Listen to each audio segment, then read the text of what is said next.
In this video, we're analysing a stress-strain curve produced from raw data. In this example, a metallic specimen is tested in tension at room temperature.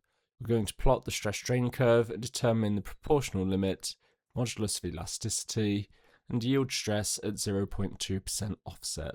Using this, we're going to determine if the material is ductile or brittle. First, let's examine the raw data.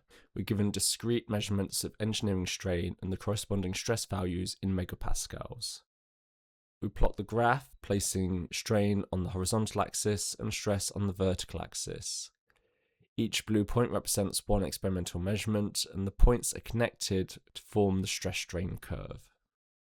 Notice that the dataset contains only a small number of points. In a real tensile test, modern testing machines collect thousands of data points continuously throughout the test. So in practice, a real stress-strain curve would appear much smoother than the one shown here. Even though the curve is simplified, it still captures the major mechanical behaviour of the material sufficiently well for engineering analysis.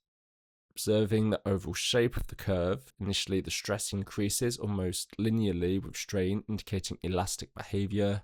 After this region, the curve begins to deviate from a straight line, showing a plastic deformation is beginning. The stress continues to rise gradually until reaching a maximum value, before eventually decreasing towards fracture. That reduction in stress after the peak is associated with necking, where deformation becomes concentrated in a small region of the specimen. Determine the modulus of elasticity.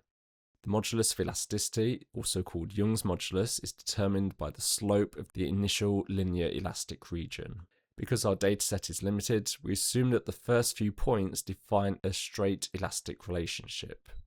Using the point at a strain of 0.002 with a stress of 136 megapascals, we calculate E equals stress divided by strain. So 136 divided by 0.002, this gives 68,000 megapascals, which is 68 gigapascals.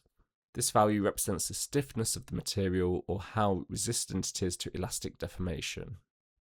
We're going to determine the proportional limit. So this is the highest stress value at which stress remains directly proportional to strain. In other words, it's the last point where Hooke's law still applies. So here we're going to draw a straight line. So the grey line represents the ideal linear elastic path.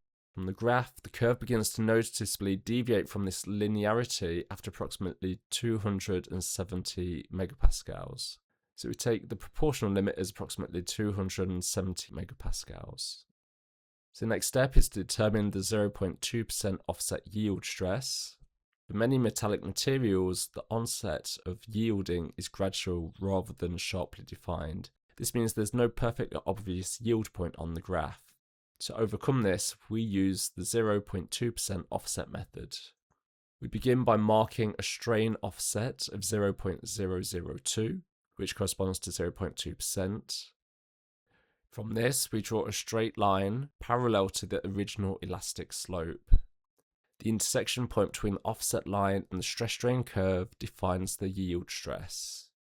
From the graph, the yield stress is approximately 280 megapascals. Finally, we classify the material behaviour. In this example, the material is classified as ductile, and there's several reasons for this. First, the material undergoes significant strain before fracture.